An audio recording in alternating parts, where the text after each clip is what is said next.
Electoral Commission challenges former President Mahama to provide evidence of his claim that over 1 million ballot papers were printed in favor of the NPP during the polls and have asked the police to probe the allegations. This is untrue. This is a grave matter that undermines the credibility of our electoral process and should not be ignored.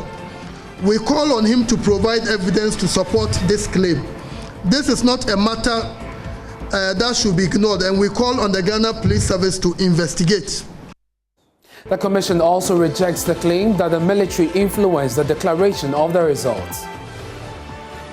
We state for the records that the violence was not caused as a result of the EC or its staff. More importantly, the EC is not responsible for security as the former president sought to portray. Nowhere in our laws or in the Constitution, security one of the functions of the EC.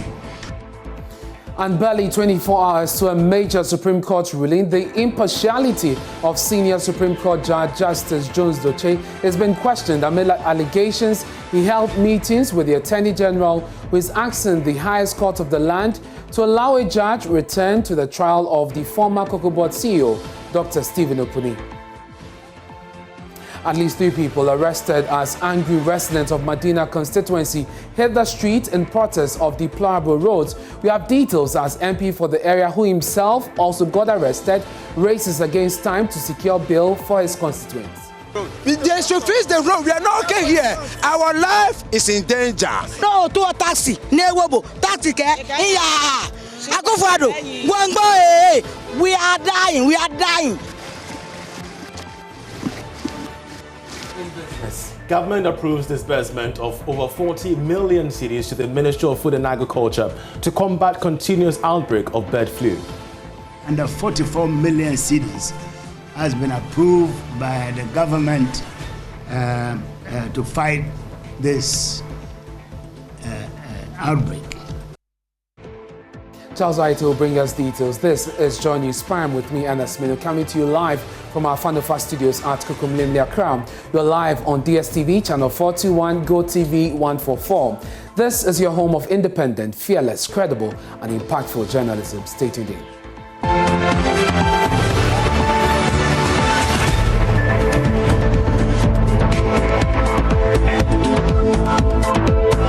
Hello again, many thanks for joining us. There was a near clash between police and angry residents of the Lankwantanan Medina municipality who hit the street in protest of terrible roads in the area. The protesters, drawn from more than 6 communities, blocked portions of the Ayimensa Danfa Road by burning tires and preventing traffic flow. At least 3 persons were initially arrested as police attempted to pick up the Medina MP who led the demonstration. We'll hear shortly from the MCE for the area, who has condemned the protest. But first, Manok Krantin of our security desk was with the protesters and now reports. We are demonstrating to make our motorable road known to the government. It has been a culture, because that's the only way the government hears the question. For a reason I don't know, I'm the That is the youth chief of Danfa being whisked away by police after he was arrested during a demonstration by angry residents in the Lankwantanan Medina municipality of the Greater Accra region. The residents were protesting the deplorable state of roads in the area and calling on government to immediately address the issue. Your health is our concern, so the simple thing said, they should come and do the road. That's what we want. Anytime after, we especially me, I'm a mate. At times when we close from work, the following day we need to go to shop. They should say enough. They are not trying. So they should be very careful. We are not dealing with politics. We are not. We want them to fix the road. They should fix the road. We are not okay here. Our life is in danger.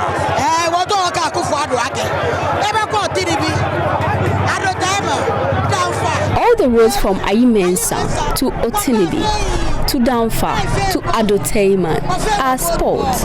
Akufuado, we are dying. No honey, no to a taxi, no taxi.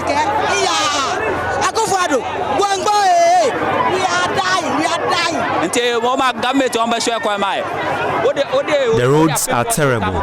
As a taxi driver, I had to drop a pregnant woman because she was in so much pain.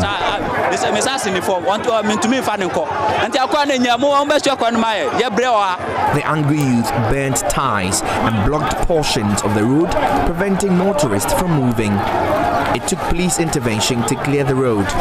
MP for Medina, Francis Xavier Sosu, who led the protest, declined an invitation from the Accra Regional Police Command over the matter, citing parliamentary immunity. Police have expressed consent.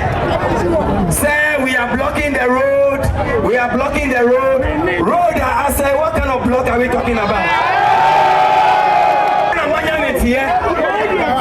So the regional commander of police is inviting me after this demonstration. I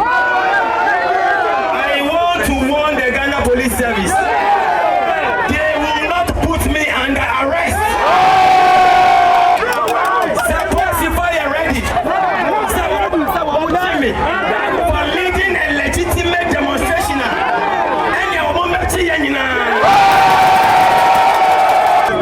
I want Adenta command to know that invitation I have declined the invitation. Parliamentary immunity that is conferred on me as a member of parliament. I am not ready to wear the immunity for the police.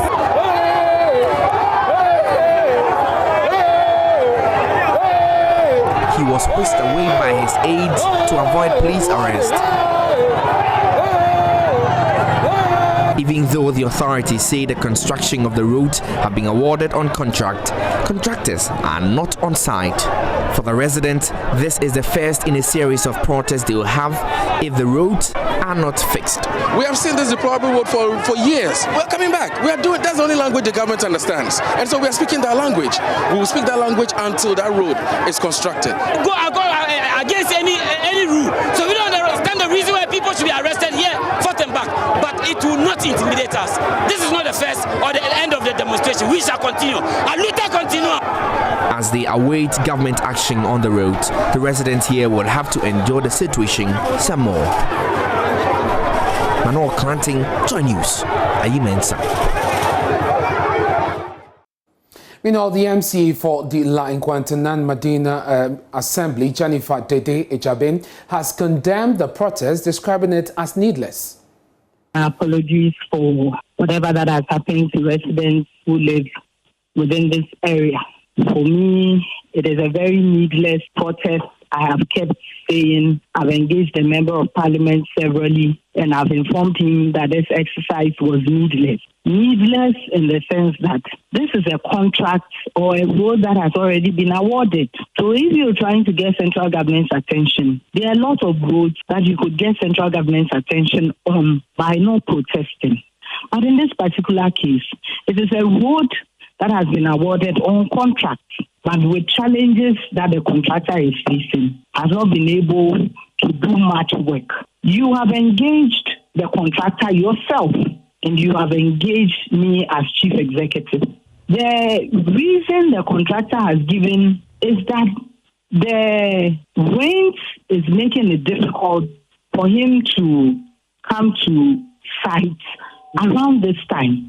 You've kept on putting pressure that the contractor should at least come to give an indication that you, the member of parliament, is seen as working. When was this contract awarded? Very unfortunate. Madam, when exactly was this contract awarded, please? If you can hear me, Madam, we will have to hurry up with this. I would want to find out when exactly this contract was awarded. November 2020. And it's been raining all through? No. So the November 2020, the contractor had come to work. Mm-hmm. It is not as if the contractor has not hit the ground. It is not as though the impression is created by the MP as if the contractor has not hit the ground. So the reasons given to you by the contractor is is slow tenable? Nature of the contractor. Now, in barely 24 hours, a 7-member Supreme Court panel is to deliver its ruling in a review application filed by the Attorney General, Godfrey Dame. Mr. Dame is asking the Apex Court to set aside its July 2021 close call, that's 3-2 decision that barred Justice Clemens Onyenuga from continuing as judge in the trial of former Cocoa Board CEO Dr. Stephen Opuni. One of the 2 judges who agreed with the AG's position in July is being asked to recuse himself from the case. Lawyers for Dr. Opuni have filed documents at the highest court alleging that Justice Jones Doche is said to have held meetings with the Attorney General days after the Supreme Court had heard the oral argument and adjourned to deliver its ruling Tuesday. But Justice Doche has been fighting back. He admits he did meet the AG, but it was on law school matters. MFA Paul joins me with details on this matter. MFA, first of all, Justice Doche has been fighting back, but before we go into that, tell us about the claims that Dr. Stephen Opuni has been making. Right, Ernest. So amongst others, he has up toward a 19-point argument that he makes and gives a background as to how Clemens Onyenuga, as you recall, was asked to recuse himself. Then he goes on to say that his attention has since been drawn to a widely circulated internet publication by one Kelvin Taylor, a Ghanaian broadcaster in the United States of America, who states unambiguously that the Attorney General, the applicant hearing on Friday, 15th of October, went to the office of Justice Jones Doche, the presiding judge, and had an extensive meeting with him. According to the said broadcast, the meeting lasted for over 2 hours, he says, and also goes on to cite concerns about this case taking a political turn. And he says that as a result of this unfortunate political coloration of his case by the Attorney General, who by virtue of Article 88 of the 1992 Constitution is the prosecutor, other bigwigs of the ruling NPP party and its political appointees, newspapers and commentators sympathetic to the ruling party have published untruths about the case. He is therefore not in any doubt that his case has been unnecessarily elevated to an instance of corruption of the NDC, the success of which would have a bearing on the political fortunes of the present ruling party, of which the Attorney General is an appointee. So this is the case that was made by Dr. Stephen Opuni. So that is the grounds he is seeking the Supreme Court to act on to remove Justice Doche from that panel. But in Justice Doche's response, he flatly denies some of the depositions, and there are some he gives explanation for. Run us through the various areas.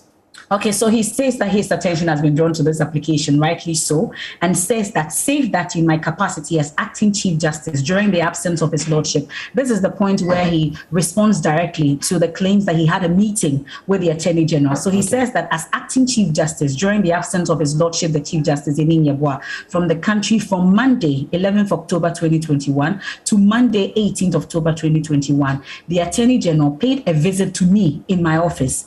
I deny the remaining advertisements contained in paragraph 6 of the affidavit in support. In further denial, I state that the visit of the Attorney General was in relation to matters concerning the Ghana School of Law, because I had also assumed the position of acting chairman of the General Legal Council. Okay. He goes on to say that indeed, anybody with sound legal knowledge and training will understand that in the course of our work as judges, it is normal for judges of my stature and the Attorney General and the senior staff of the Office of Attorney General, the Ministry of Justice, to come into contact on regular basis.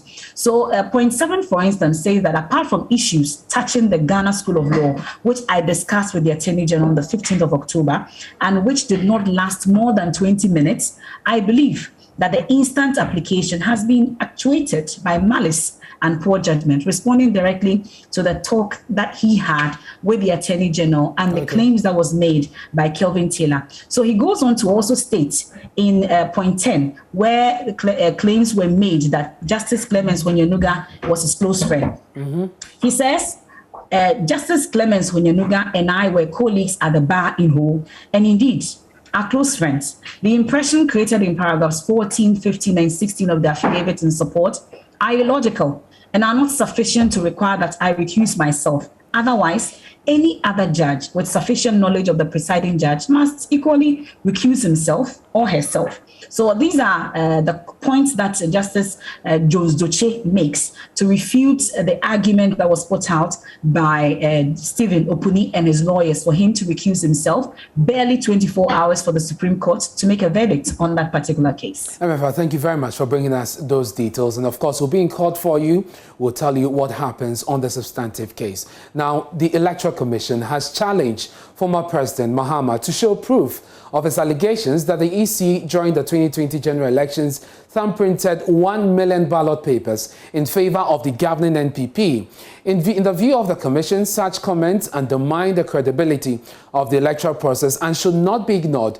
At a press conference Monday, Deputy Electoral Commissioner Dr. Bosman Asare responded to the claims that the declaration of the result was influenced by the military, plus the accusation that the Commission triggered the Techiman South violence. Dr. Bosman Asare insists the polls were credible and transparent. My colleague Kwesi Parker-Wilson was there and has come through with a following report.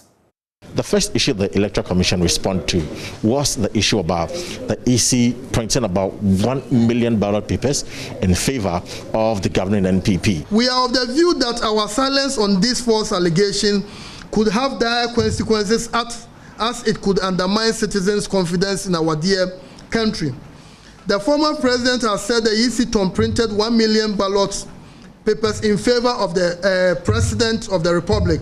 This is untrue. This is a grave matter that undermines the credibility of our electoral process and should not be ignored. We call on him to provide evidence to support this claim. This is not a matter that should be ignored, and we call on the Ghana Police Service to investigate. The transparency of our process makes it totally impossible for this to happen. At the polling stations prior to the start of the elections, the empty ballot boxes are opened and displayed in the presence of everyone, including the political party agents, and thereafter they are sealed in the presence of everyone. There are serial numbers on the ballot papers for each region and constituency.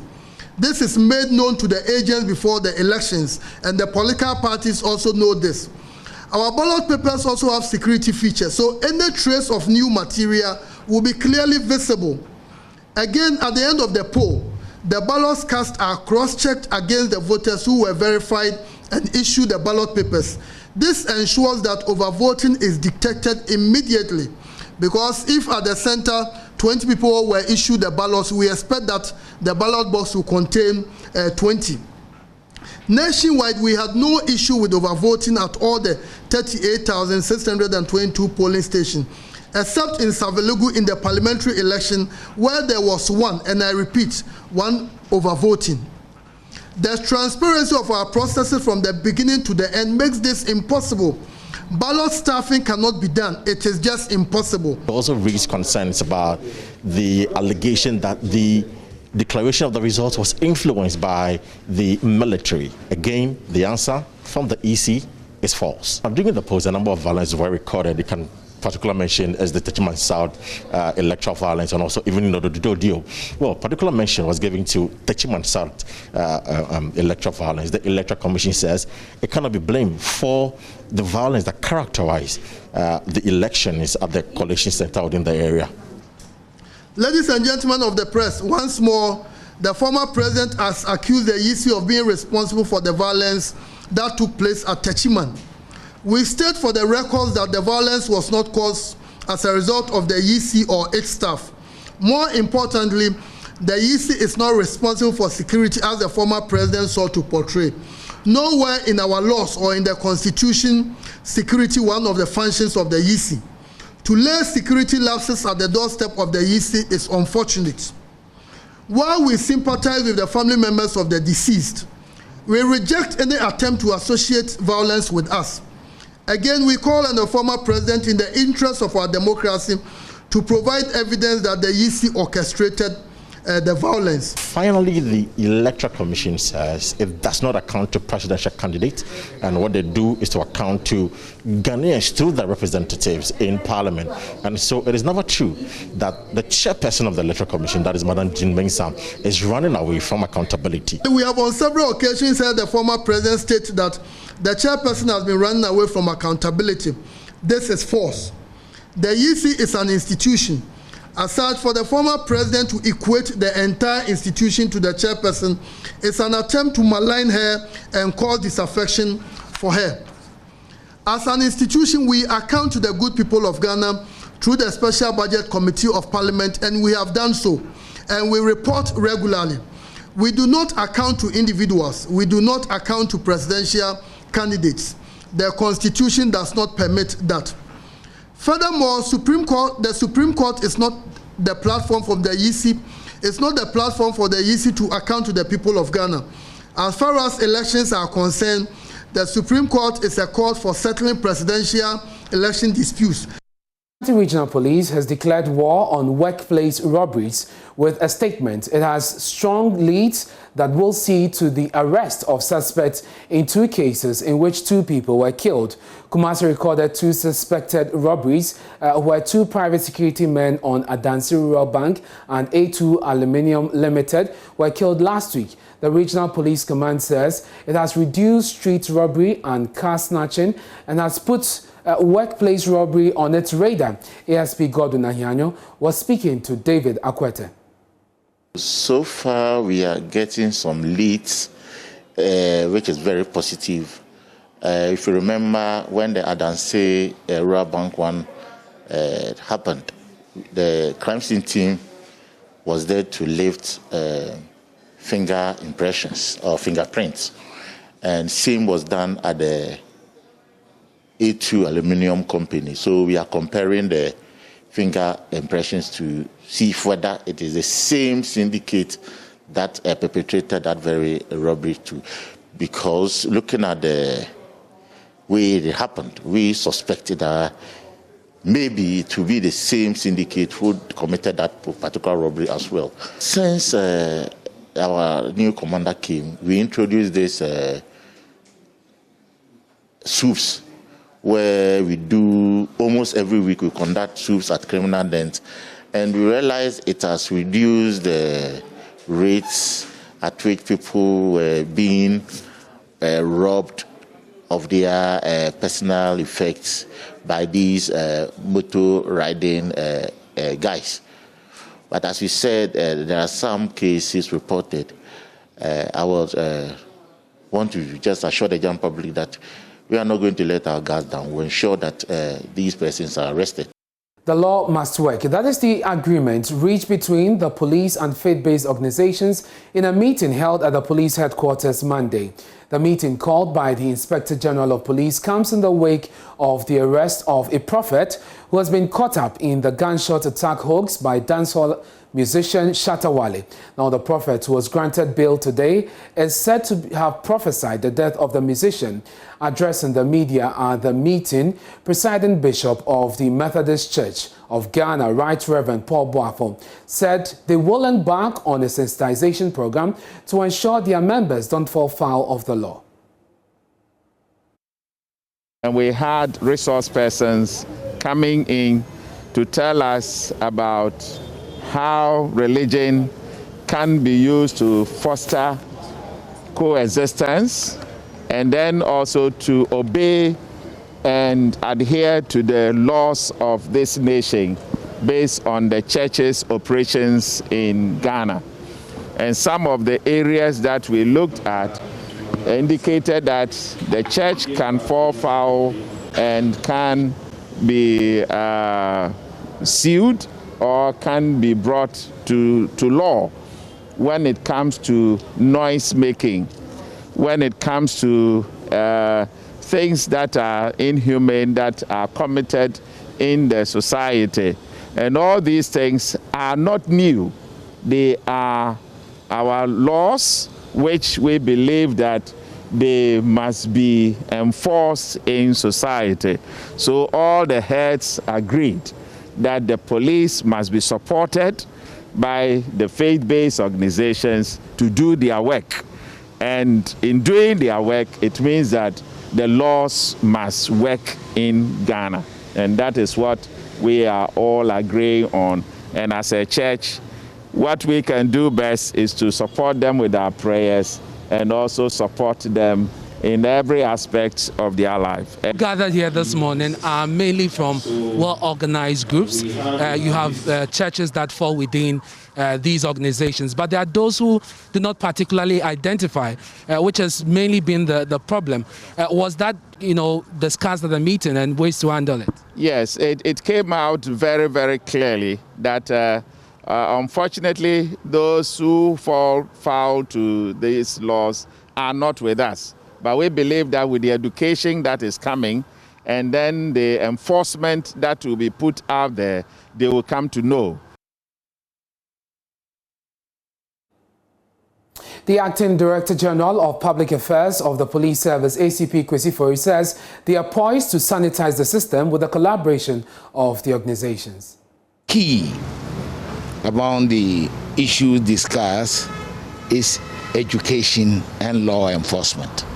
So the Public Affairs Directorate and the various councils, the Christian Council of Ghana, the Pentecostal Council, among others, will team up to do education. And we're not going to give a time period as we do education, law enforcement also take place, because some aspect of the law enforcement also could be a good material for education and sensitization. And so we've agreed that we'll be working closely to avoid frictions, infractions that may call for stiffer law enforcement, so that together we all build a harmonious and peaceful society. Now, this meeting is coming in the wake of a recent case where we know a prophet was picked up in relation to Shatawale's arrest. Is this what necessitated this meeting? We are all aware that there have been a lot of developments. As I said, in recent times, we've witnessed several developments that perhaps might have engineered, some of these discussions. But we're looking at the good times ahead, so that we can forge that sense of unity, that sense of cooperation. My question is whether the police will be increasing its monitoring of media platforms, which is mainly used by our men of God churches in propagating the gospel, where we have sometimes these infractions. It is not a question of monitoring, but we are trying to work together with them to sanitize the grounds. Yeah. That is what we That is it. It is to sanitize the system.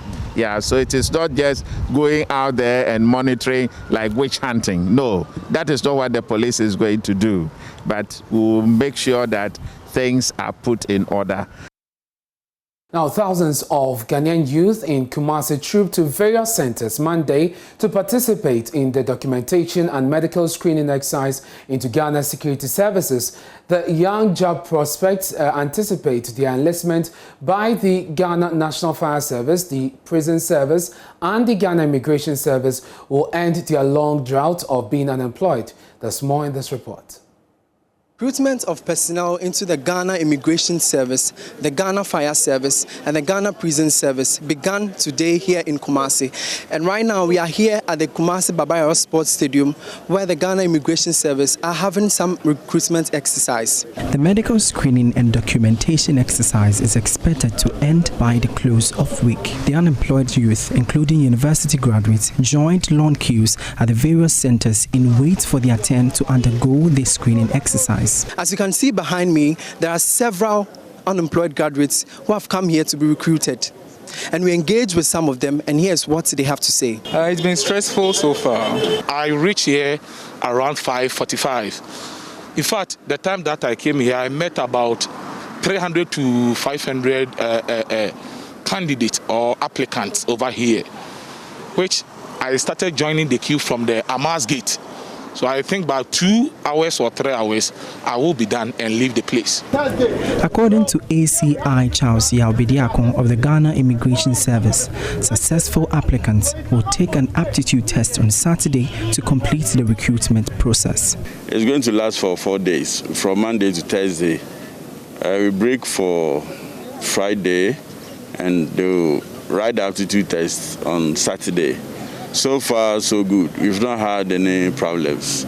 It's a system we are using. It's not just looking at the person and say, go. We key everything and nobody can run over the system. They all have to go through the system. If you don't qualify, we take you out, then you go. We are trying to get everybody attended to within the 4 days. The Trading Economics Global Macro Model has estimated Ghana's unemployment rate will increase from 4.3% to 4.60% by the end of 2021. However, Finance Minister Ken Oforiatta revealed the public sector cannot absorb the majority of the unemployed youth to reduce Ghana's unemployment rate. In spite of the revelation, some applicants are hopeful they will be recruited. For me, I have hope because once the government has given out the clearance, I think we can pass through. That's what they've been saying all this while, but they are still recruiting. So we are just trying our lucks, you see, because the unemployment rate is just too much. So you try your best, you shoot your best shots. If it's, then that's it. I wouldn't be here if I didn't. I mean, everybody have an iota of hope before they spend their 100 cedis on this application. From Kumasi for Joy News, Emmanuel Bright Kweku reporting. This is Joy News Prime with me, Ernest Meno, and still to come here in the bulletin, Charles Aite will bring us business. We'll be learning more, plus the latest in the world of sports and showbiz here on Joy News Prime. Stay with us. Just under 44 million cedis has been approved by the government to fight this outbreak.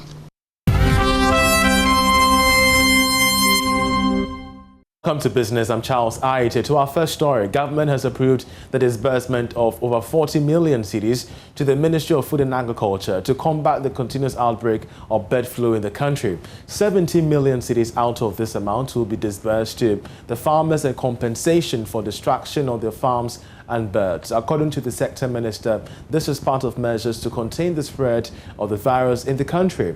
At a press briefing, Dr. Owusu Akoto said the government is committed to growing the agri sector. We have more in this report. Historically, Ghana has experienced bird flu outbreaks in 2007, 2015 and 2018 prior to the current outbreak in 2021. In all cases, the disease have led to a high mortality of birds, running into the loss of thousands of livelihoods and investments. As part of government interventions to combat the increasing rate of the spread of the disease, Dr. Owusu Akoto revealed that the ministry has secured an emergency funding of about 43 million Ghana cedis to fast-track operations. On the account of their birth, the ministry presented to Cabinet for consideration a proposal for the urgent recruitment of 1,100 veterinary professionals and an emergency operational funding support totaling 43,984,17 Ghana cedis. 43 is roughly 40, just under 44 million cedis has been approved by the government to fight this outbreak. Acting Director for Veterinary Service Directorate, Dr. Patrick Abeka, said 17 million Ghana cedis will be disbursed to affected farmers as compensation for their loss. About 17 million Ghana cedis is budgeted for that. 17 million Ghana cedis. And we have even budgeted for projected culling of birds. This is from now to December, because we know the outbreak is still ongoing. So we made sure that we projected that by December a number of birds will be lost, and we made provision for that with an amount of 6,305,000 Ghana cedis. The ministry, however, disclosed that a 9-member ministerial committee will be established immediately to oversee operations. Now, a Deputy Minister of Finance, John Kumar, says government is ready to provide support for private sector businesses to benefit from the Continental Free Trade Agreement. According to him, the agreement has become a catalyst for reviving economies post-COVID-19. The Deputy Minister was speaking at the Africa Globalized Investment Summit in Accra, an event by the Continental Free Trade Policy Network to create a platform for businesses under the Trade Pact to promote their operations. As many African countries prepare to fully trade under the Continental Free Trade Agreement, many industries are also making efforts to improve on their products and services in order to capture the wider market on the continent. The Globalized Investment Summit by the AFCFTA Policy Network seeks to connect industries and government for a common goal of promoting locally produced goods. Deputy Minister for Finance, John Kumar, speaking at the launch, hinted that deepening financial market and introducing innovations like the ECD by the Bank of Ghana is part of measures to motivate industrial growth under the program. He says government is ready to partner the private sector in making the policy successful. I envision trade liberalization supported by initiatives such as establishing commodity exchange and derivative markets becoming an essential tool of supporting our organizational capital, deepening financial markets and crucially delivering innovation on a scale that can unlock Africa's potential. In Ghana, we have been moving in this direction, especially with the Bank of Ghana's intent to launch an ECD digital currency together with the digitalization agenda of government. Executive Director of the AFCFTA Policy Network, Louise Yao Afo, explained that there is a long-term agenda of building an investment hub in Ghana to support entrepreneurial growth on the continent. Focus is to have APN towers, where to be a center of excellence. Also, we want to have tourism ecosystem. We are bringing investors who have already shown interest from JTC Group, one of the largest fund managers, who have assets of over $120 billion. They are interested in supporting the tourism aspect of it. Then agribusiness, we have renowned investors from the US who will also be supporting that project. And so it's going to also focus on talent mobility. We want to develop the skills of female youth, whether graduate or undergrad or whatever, or even anyone that have the skills or desire to be having the capacity will go through that center of excellence. So we are partnering with institutions in Dubai to support in what we call the STEM project with the Ministry of Education. You don't need to have a degree before you learn STEM. This is some of the highlights of the project that we want to do. Some protocols under the agreement are expected to be discussed at a 3-day summit with leading trade experts from the continent. And that'll be it for business. We have sports coming up this day. Many thanks for staying with us. Time to bring you sports. And the Queen of England's baton relay arrived in Ghana earlier today at the Kotoka International Airport. The event precedes the Commonwealth Games in 2022. My colleague Haruna Mubarak was there and reports. The Queen's baton relay, which started on October 7 from the Queen of England, has gone through Cyprus, Malta, Nigeria, Gambia, Sierra Leone, and earlier on Monday, it landed in Ghana. The baton, which was in Sierra Leone last week, was brought to the members of the Planning Committee and the Ghana Olympic Committee, led by President Benunu Mensah, by Sierra Leonean Alie Koroma. My president, Dr. Patrick Coker, who is president of the Commonwealth Games Association of Sierra Leone, he has sent me with the good messages alongside with the baton itself. What you have heard from the president, I don't need to repeat it again, okay? Just that the beauty of the Commonwealth and the spirit of the game is going to be exercised here. What the Ghanaian people here need to know is the fact that we are Commonwealth countries. The baton visited us and we were able to celebrate it in Sierra Leone in 2 cities, however. And now I'm hearing it's going to be celebrated here in 2 or more cities, which means then therefore you have better plans. President of the Ghana Olympic Committee, Benunu Mensah, explains the essence of the arrival of the Queen's baton relay. And normally to precede every Commonwealth game, or say the gathering of the Commonwealth in one particular country, the head of Commonwealth, who is usually the Queen or the King of England, be it whether it's the male or the female, would want to send a message to all the Commonwealth nations and territories, you know, one, inviting them to the games, and then also her message of peace and unity, which would deliver at the games. So this morning what we did was that we received that message from the head of the Commonwealth, which is embedded in a baton. We would normally say a baton because it's going through the world with a form of a relay.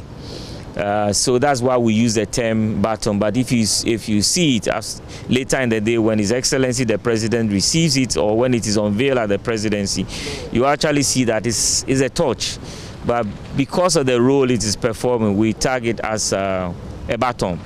The baton relay will be unveiled at the Jubilee House, where President Akufo-Addo will receive it later this evening. On Wednesday, the baton will be moved to Kumasi at the Menchia Palace to be received by Otumfuo Osei Tutu II. An official from Ghana will send the baton to Cameroon, its next destination. The Commonwealth Games will be held from July 28 to August 8, with over 4,000 athletes expected to be in attendance. Now, Real Tamale United are fine-tuning preparations ahead of the 2021-2022 football season. Out to you, who have returned to the Ghanaian top flight, beat a select Magdan 11 side 1-0 in a special cup match to mark the Damba Festival of the Kingdom of Dagbon in Yendi in the northern region over the weekend. Head coach Shaibu Ibrahim Tanko and captain Matthew Abayase believe they can secure a top 4 finish in the Ghanaian top flight. Yeah, basically, our thinking is that we need to be within the top 4, and for that matter, we need real support from our board members in order that we achieve that. A fit. Okay, thank you very much, Coach. And I'll take the final word from the captain of the side, who led very, very well today for this victory and this special trophy, which will go into their cabinet before we start off the Ghana Premier League season 2021 and 2022. How are you doing? Congratulations again. Thank you, sir. Now, I'd like to know, what have you guys been discussing, you and your teammates, basically, now that this promotion was secured, and now that you know very well that now you're bringing Ghana Premier League action to this side of the country for the first time in a long time? Oh, thank you very much for the question. Myself and my teammates, we have been discussing, we have been working hard to stay in the top 4, as our coach said earlier on. Okay. So that has been our main. So the main idea into going into the academic season is that you're going to stay in the top 4. Yes, sir. Okay, great. But before we also go, tell me about the other clubs and who you think will pose the biggest challenge to RTU and the ambitions to be in the top 4 and stay there. I don't think any club can give us any tough time. I don't think. You don't think so? Yes. And that'll be all for sport. You can read more at myjoyonline.com/sport. I'm Hans Mensando. Many thanks for your time. Time now for the latest in showbiz. My brother KMJ is here with all the details. Hello, bro. How are you doing? I'm good. I didn't come. It's a Monday. How was your weekend? It was good. It was good. I had a great time. I'm sure you had a great time too. Yes, I did. Okay. It was a very restful weekend. What do you have for us today? All right. So we're looking at 2 stories. Uncle Ken is a veteran broadcaster. He's spoken about the fact that now he sees that laws in the country are really working, and it comes in the wake of Shatawale and Medical's arrest. And of course, we also have the man who started the whole Shatawale issue, the prophet. Is he the man who started the whole Shatawale issue? He started everything because it was his prophecies that began. I disagree on that, but we'll get into it. We're going to get into it. Yeah. So, Jesus Amofe, who actually started the prophecy about Shatawale, that it was going to be shot on the 18th of October, which led to the whole house thing that is bringing all this issue to Shatawale, was in court today, and he's been granted bail for 100K. And he's supposed to appear at the police station every Monday. Okay. So my pizza was there today in the court and has this. Okay, so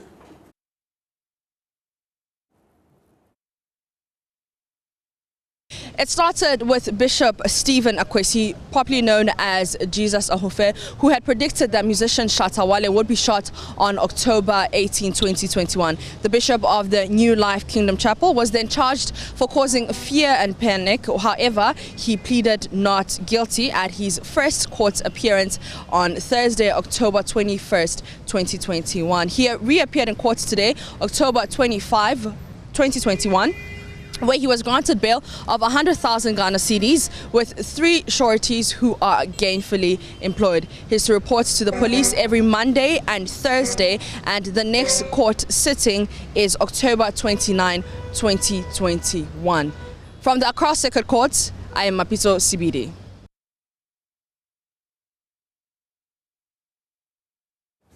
All right, so that's what happened in court today. Yes, so let's see how this one also goes, you know, and... Shatta Wale will appear when? Sometime this week, right? Yeah, this week. Medical has also 5 days, so sometime this week is also going to be in court as well. But Uncle Ken has been speaking about these arrests. Yeah, he thinks that, well, we had laws long time ago, but he didn't see that, you know, it's been, you know, it's been taken seriously, like, you know, so now he thinks that the laws are working, and he spoke about this on Showbiz A-to-Z over the weekend.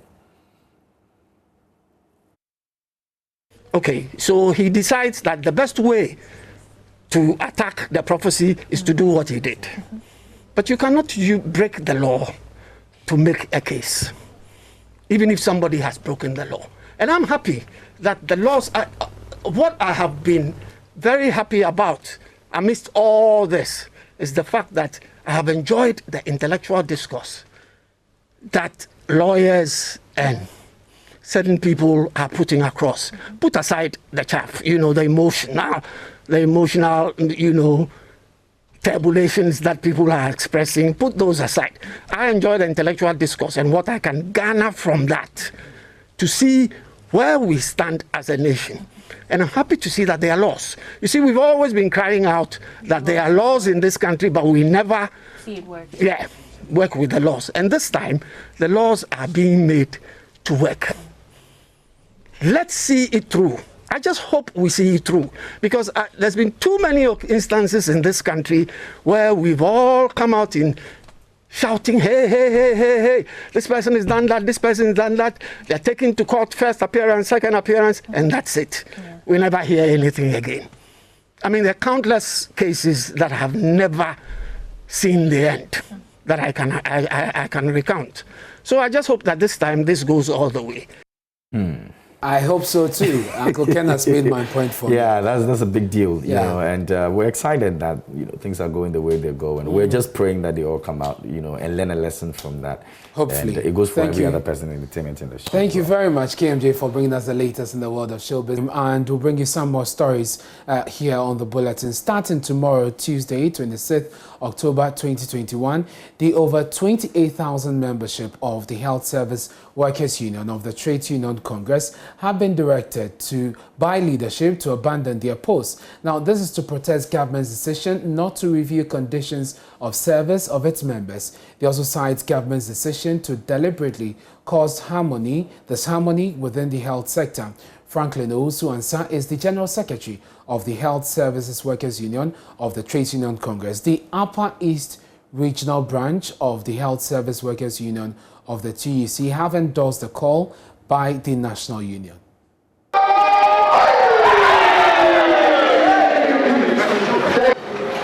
was declared last week, the red rounds atmosphere, various workplaces. The red bands must still fly high today to indicate our displeasure, the mistreatment of government towards us, members of the Health Service Workers Union of TUC Ghana.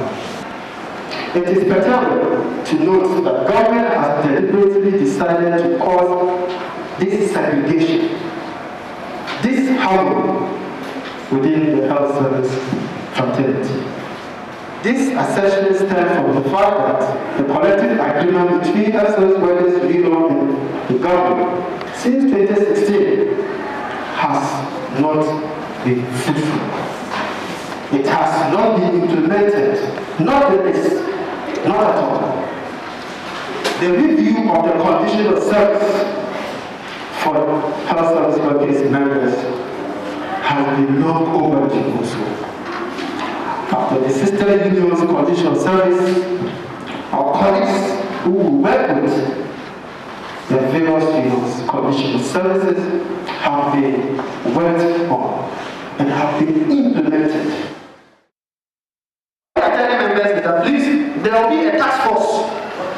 What we are saying is that every district we have a regional executive.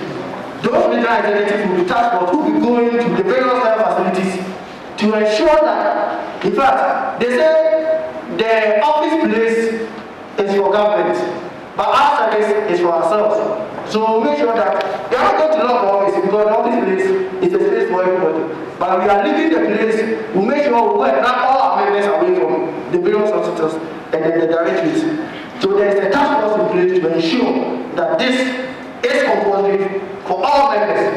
And let me say HSWU members, apart from doctors, nurses, and pharmacists. Most of all the people working in the health service are all disease control. The Deputy Employment and Labour Relations Minister, Bright Recruitment, joins us on the phone with some, understanding to this developments. Thank you very much, sir, for your time here on Joy News Prime. 28,000 health workers to abandon their posts beginning tomorrow. Why have we looked on for this issue to deteriorate? Their concerns, they say, have not been addressed. Well, good evening to you and good evening to the rest of Ghanaians. To begin with, it is not as if we've looked on to get this far. But, like I always say, matters of this nature are interministerial. It is not just one ministry handling. I mean, you need to work with the mother ministry, which is Ministry of Health. They'll be dealing with these are conditions of service. At some point, then they come in, Ministry of Finance will come in. There are issues of mandate, which we all have to work together so that we make sure that whatever is acceptable can also be paid. So these negotiations take a bit of time. And indeed, the technical people are mandated to do these kinds of exercise. Once it gets to this stage where we've gotten to, it is a bit of frustration. So then it's escalated to the ministerial level. So we have written to them to meet them tomorrow, God willing. And I am very sure and optimistic that as we meet them, we will be able to address most of the issues that are involved for them to go back to work. But they also cite government's decision to deliberately cause disharmony within the health sector as part of the reasons why they are striking tomorrow. How do you address that? Well, I'm not aware of that. Maybe when we meet them, they will bring that before us. But government cannot deliberately do this. As union leaders, some people among their rank and file may be accusing them, may be alleging of one or two things against their members and so on. These are very normal in unionism. But for us as government, we will not deliberately say we are creating disharmony. What for? For us, we are addressing all their concerns. In the health sector, it is one sector that we have most unions. We have plenty of them. So what kind of disharmony would you want to create? We have been hearing all of them bit by bit. Every day, Fair Wages is meeting one health union or the other. So where is this disharmony issue or allegation coming from?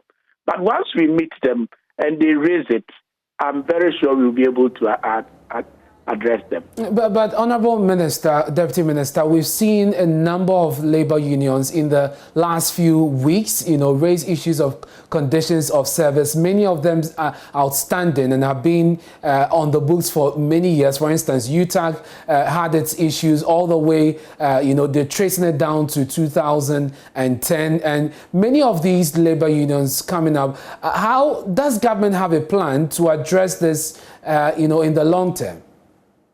Ernest, that's what I started by explaining to you, that the matters, they don't look simplistic as sometimes they are presented. Okay. They start with the unions themselves, putting together their conditions of service.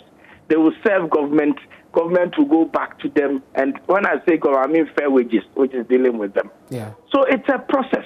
At some point, when they even bring it to government level, fair wages will also have to then come to the ministry. Then we sit together with the mother ministry who has the budget, and then finance who is also ensuring that they can pay within reasonable limits.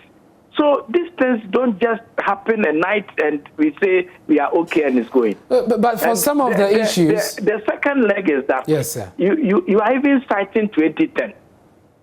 If these matters were that simple, why would they be there from 2010 to date?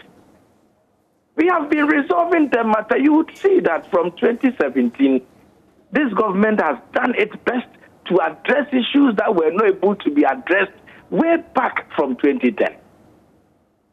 So if you see light at the end of the tunnel, and then you say you want to go on strike, that's quite unfortunate. So I am pleading with them that we have extended a hand of invitation to them.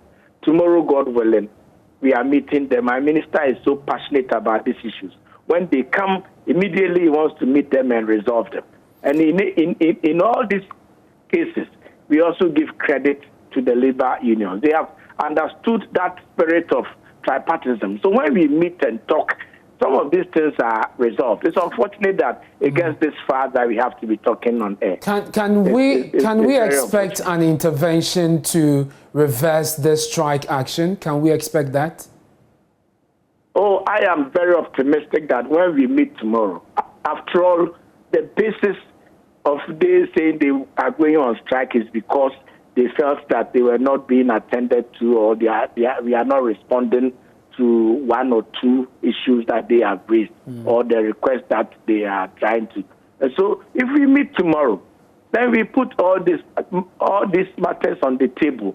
I am sure based on how we would have the discussion with them, and based on assurances that they will have, there will not be any need for strike. Thank you very much. That's the Deputy Minister in charge of Employment and Labour Relations, Bright Recruitment there. The 28-year-old driver who was arrested for reckless driving at Operbia here in Accra could not be in court Monday. The driver, identified as Kofi Bachman, could not appear before court due to ill health. My colleague Judith Awachitando catalogues the unfolding event of his arrest and court case in the following report. It all started with this amateur footage of a man dangerously screeching in a grey Mercedes-Benz at the Operbia junction here in Accra. In the video, he's seen turning his car in circles under a traffic light that had signaled motorists to stop. The video, which soon went viral, attracted the attention of the Airport Police MTTD, who began an intensive search for the culprit. Superintendent John Atanga is in charge of the MTTD at the station. Fortunately, these days we have cameras everywhere, so you don't do and go free. So as soon as our attention was drawn to it on the social media, we went to our database too, and it was there. The 28-year-old reckless driver, identified as Kofi Bachman, was arrested by police in the early hours of Sunday when he turned himself in. We all saw the video, and so contacts were made quickly, and he turned himself in with his relatives. Mr. Bachman, however, failed to appear in court on Monday due to ill health. So we are here once again at the Airport Police Station, where the 28-year-old seen in a social media viral video screeching and driving recklessly was brought yesterday. Now, he was supposed to appear in court earlier this morning, but police tell us that a medical report was brought on his behalf, hence the court case would have to be postponed. It's unfortunate the court matter could not come on. He was released on bail to his family to be brought this morning. But this morning, we had a document from his doctors, that late last night, I think around 10 o'clock, he was taken ill and is currently under observation. Under the circumstances, we are handicapped to talk. Superintendent Atanga sent a strong warning to persons who engage in such acts. I just will send them a very strong warning. The IG and his team are out there, and we are not going to countenance any sort of indiscipline. It is not in the interest of anybody, all road users, including their own lives. So they should be warned. So long as we get them or we get information about them, they cannot hide anywhere. Judith Awachitando, Joy News. The Islamic cleric arrested at Nabagala in the Savalugu municipality has been released after almost a month in the custody of the National Security. National Secretary of the Fulani Welfare Group, Alhaji Musa Bari, who confirmed the development to Joy News, said Sheikh Hussein Sita was released together with his deputy without any charges. The General Secretary is, however, calling on the state security to stop the ethnic profiling of Fulanis as criminals. According to him, the situation could lead to a violent response from rogue elements within the group. Correspondent Ilyasu Tanko reports. The two Islamic clerics had been detained following a raid last month on a madrasa they founded and were operating in the Savligo village. They were rounded up together with 29 others and flown to Accra by national security operatives. The 29 suspects, who were mainly students and junior imams of the school, were immediately released, although the national security is still yet to officially comment on the arrest. Joy News sources said the two were suspected of teaching Islamist extremism and having links with terrorist organizations in Nigeria and the Sahel. The security had said they were forensically investigating audio messages intercepted from the mobile phones of the Sheikh and his deputy. But speaking to Joy News, General Secretary of Tabit al-Pulaku International, Alhaji Musa Bari, said the national security found nothing incriminating against the two, hence their release from custody. Alhaji Musa Bari also confirmed the learning center will remain shut as directed by the security. All released. I think the security did not find anything serious to keep them. So that is all that I can tell about that. They were released about 2 weeks ago. All of them have been released. Their items has been also released. So I think they don't get any evidence that will hold them. So that is what I think. Will they run the school, the Islamic center, or will they still run it? Well, they were advised. I think security advised them what to do. And I think I also talked to them. They should, at the moment, they should close down the school for the time being and see how it goes. The situation comes as the country continues to intensify its proactive efforts to deter and disrupt any terrorist activities within the territory. Meanwhile, the General Secretary has repeated his call for the state security to stop the criminal profiling of members of the Fulani ethnic group in the country, as according to him, such injustices could lead to revenge attacks. It's an alarming something. Don't think it's only Fulani that are doing this, or only Fulanis have been the armor of it, or only Fulanis are doing this. If we attach crime to a particular tribe, I think it's very dangerous. I think you will see our neighboring countries. This is why injustice, that is what you get those challenges across those West African sub-regions. You understand? So we should focus on crime. If it is crime, let's focus it is crime, but not about a particular tribe being attached to the crime.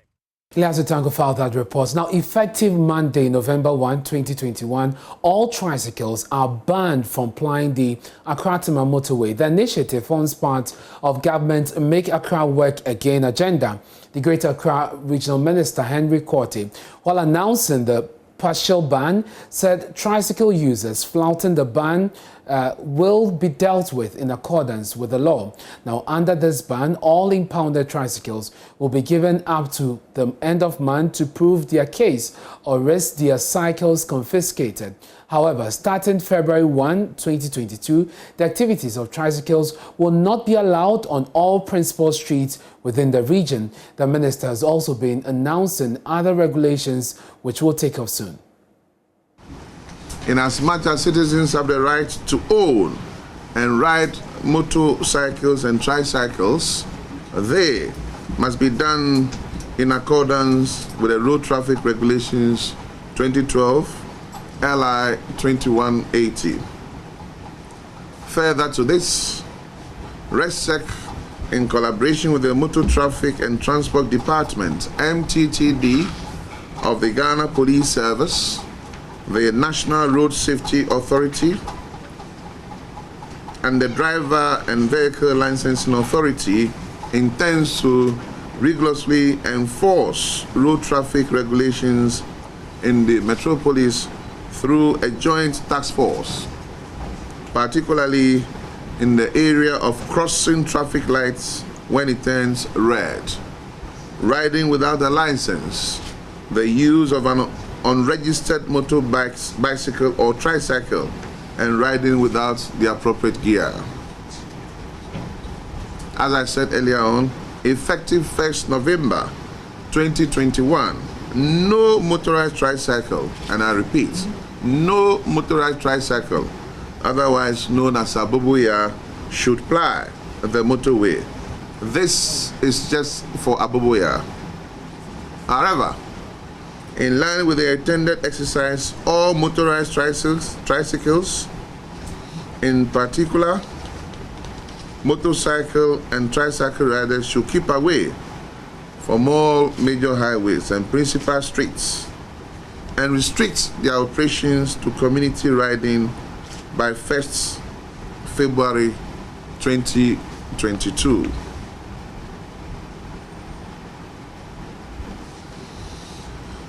All owners of unregistered and uninsured motorcycles and tricycles shall have up to Tuesday, November 30th, 2021. Let me repeat. All owners of unregistered or uninsured motorcycles and tricycles shall have up to Tuesday, November 30th, 2021 to regularize their documentation. Non-compliance to this directive shall be the basis for legal action. Where motorcycles and tricycles remain unregistered, owners or riders must possess and provide valid customs/shipping documents. That's it for Joy News Prime. Many thanks for your company tonight. We have more stories when you log on to myjoyonline.com. My name is Ernest Minu.